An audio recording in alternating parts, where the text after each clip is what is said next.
Welcome students. आइए आज हम स्टार्ट करते हैं आरोह के पद्य भाग का पहला पाठ कबीर। कबीर में कवि जो है कबीर दास जी वो क्या बताना चाह रहे हैं इसके विषय में एक बार थोड़ा सा मैं प्रकाश डालना चाहूंगी। कबीर ने पहले पद में यह बताने का प्रयास किया है कि परमात्मा सृष्टि के हर कण में मौजूद है और एक ही ईश्वर की सत्ता इस पूरी सृष्टि पर विराजमान है। अद्वैत सत्ता यानी एक ही ईश्वर की सत्ता। अपने मत की पुष्टि के लिए उन्होंने कई उदाहरण दिए हैं जिन्हें हम व्याख्या के तौर पर समझेंगे।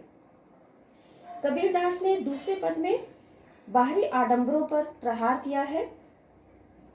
अवास्तविक संसार से रिश्ता जो लोग बना लेते हैं उनको वास्तविकता के दर्शन कराने का प्रयास किया है कि ईश्वर जो है वो प्रत्येक व्यक्ति और प्रत्येक कण में विराजमान है, उसको बाहर खोजने की आवश्यकता नहीं है। चलिए बच्चों, पहले पद की व्याख्या स्टार्ट करते हैं। हम तो एक एक कर जाना, दोई कहे तिन्ही की दो जग, जिन नाहिन पहचाना। यहाँ पर कबीरदास जी ईश्वर के स्वरूप का वर्णन करते हुए कहते हैं कि ईश्वर एक है और इस समाज में, इस संसार में अद्वैत रूप केवल ईश्वर का ही है, एक ही रूप है यानी परमात्मा का।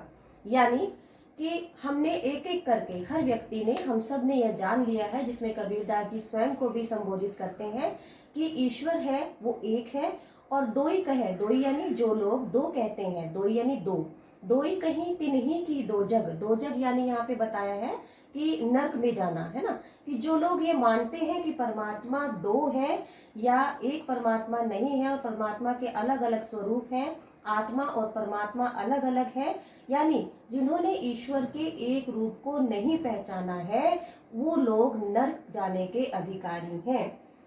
नेक्स्ट, अर्थात ईश्वर के एक स्वरूप का वर्णन करते हुए कबीरदास जी क्या कहते हैं आगे, एक खाक गढ़े सब भांडे, एक कोहरा साना। ठीक है, जिस प्रकार से कुम्हार जब मिट्टी से बर्तनों को बनाता है तो एक ही मिट्टी होती है उसके पास, उस एक मिट्टी से वो कई तरह के बर्तनों को बनाता है, यानी अलग अलग रूप जो है उन बर्तनों को देता है। उसी प्रकार ईश्वर जो है, जो हमारा परमात्मा है, वो भी एक है और उस एक परमात्मा के द्वारा ही हम मनुष्य या इस जन जन का निर्माण हुआ है। कोई स्वरूप सबके अलग अलग है किंतु परमात्मा एक है जिसने हम सभी को जीवन दान दिया है। जैसे बाड़ी काष्ट, काष्ट ही काटे अग्नि न काटे कोई।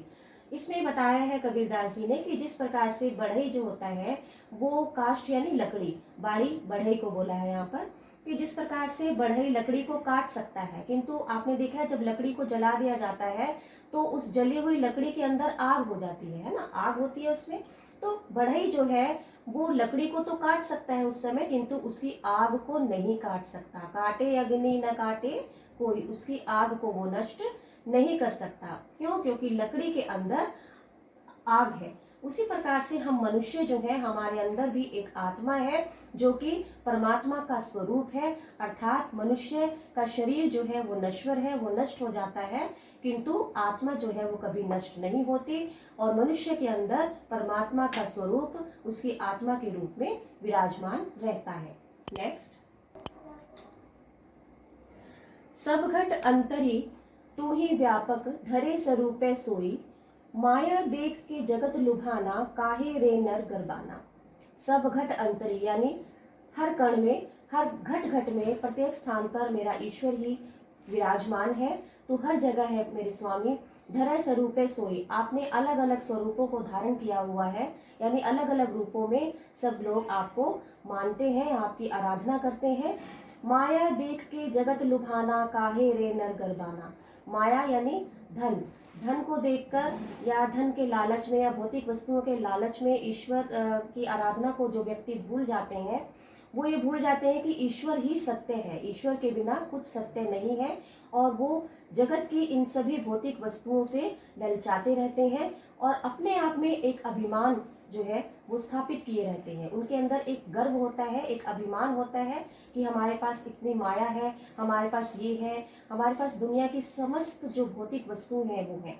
तो इससे क्या है, कबीरदास जी कहना चाहते हैं कि मनुष्य के अंदर लालच की भावना होने के कारण उसके अंदर गर्व होता है, उसके अंदर अभिमान छाया होता है, जिससे कि वो परमात्मा के स्वरूप को पहचान नहीं पाता। क्यों? क्योंकि उसके अंदर परमात्मा न होकर अभिमान जागता है, उसके अंदर अभिमान स्थापित है। निर्भय भया कछु नहीं, व्यापै कहे कबीर दीवाना। बच्चों, कबीरदास जी इन पंक्तियों में ये कहते हैं कि उनका जीवन जो है वो ईश्वर को समर्पित वो कर चुके हैं और उनके मन में ईश्वर की आराधना की इतनी लगन व्याप्त है, इतनी लगन उनके अंदर समाई है कि अब उन्हें किसी का भी कोई भय नहीं है। अब ईश्वर की भक्ति ही उनका सहारा है और वो ईश्वर के रूप में परमात्मा की आराधना करते हैं और ईश्वर का एक ही स्वरूप जो है मानते हैं। नेक्स्ट बेटा हम देखेंगे इसमें कबीरदास जी दूसरे पदों में क्या कहते हैं। यहाँ पर बाहरी आडंबर, जो लोग आडंबर करते हैं, दिखावा करते हैं ईश्वर की भक्ति का, उन पर कटु अपने शब्दों से जो है कबीरदास जी अपने भावों को व्यक्त करते हैं और वो क्या कहते हैं कि संतो देखत जग बोराना, सांच कहीं तो मारन धावे, झूठे जग पतियाना।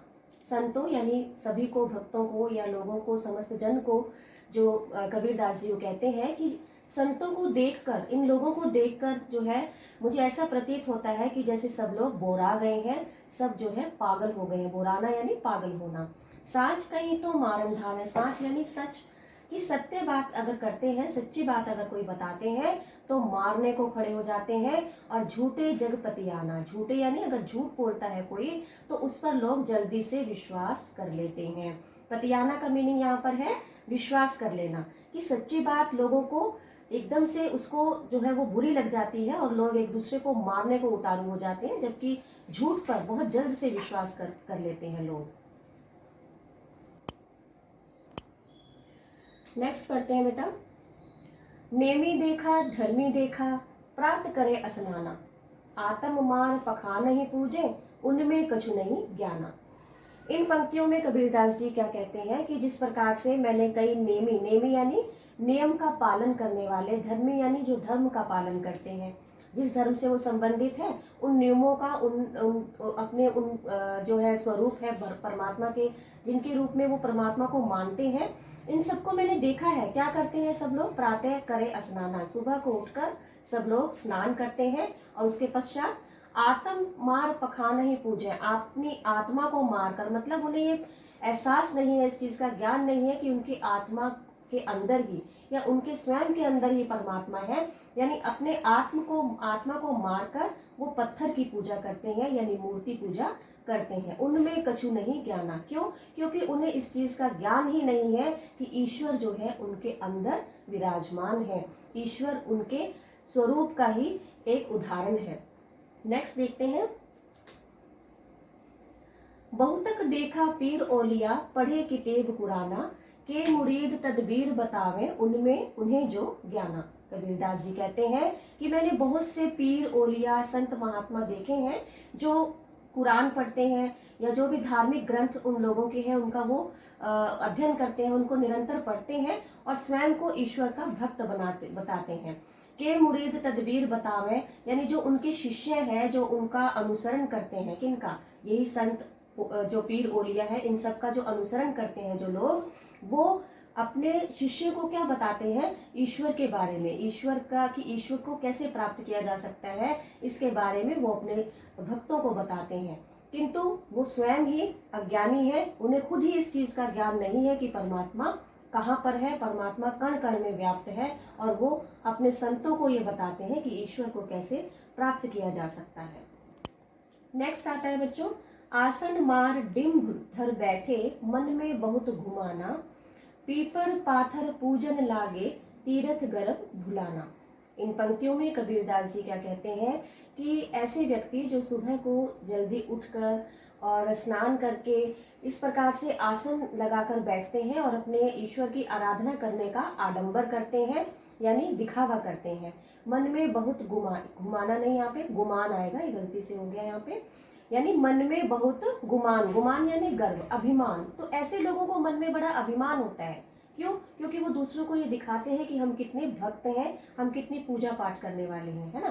पीपर पाथर पूजन लागे तीरथ गरव भुलाना, यानी वो ऐसे लोग जो पीपल को पूजते हैं, पाथर यानी पत्थर को, या मूर्ति पूजन जो लोग करते हैं, ठीक है, और ये लोग जो है अपना गर्व, इन्हें इस चीज का गर्व होता है, अभिमान हो जाता है कि हम पूजा पाठ करने वाले हैं, और ये आडंबर लोगों को दिखाकर वो ईश्वर के प्रति जो लोगों की धारणा है उसको गलत स्थापित करना चाहते हैं, और ईश्वर के प्रति सत्यता का जो वर्णन है वो लोगों तक नहीं पहुंचा पाते।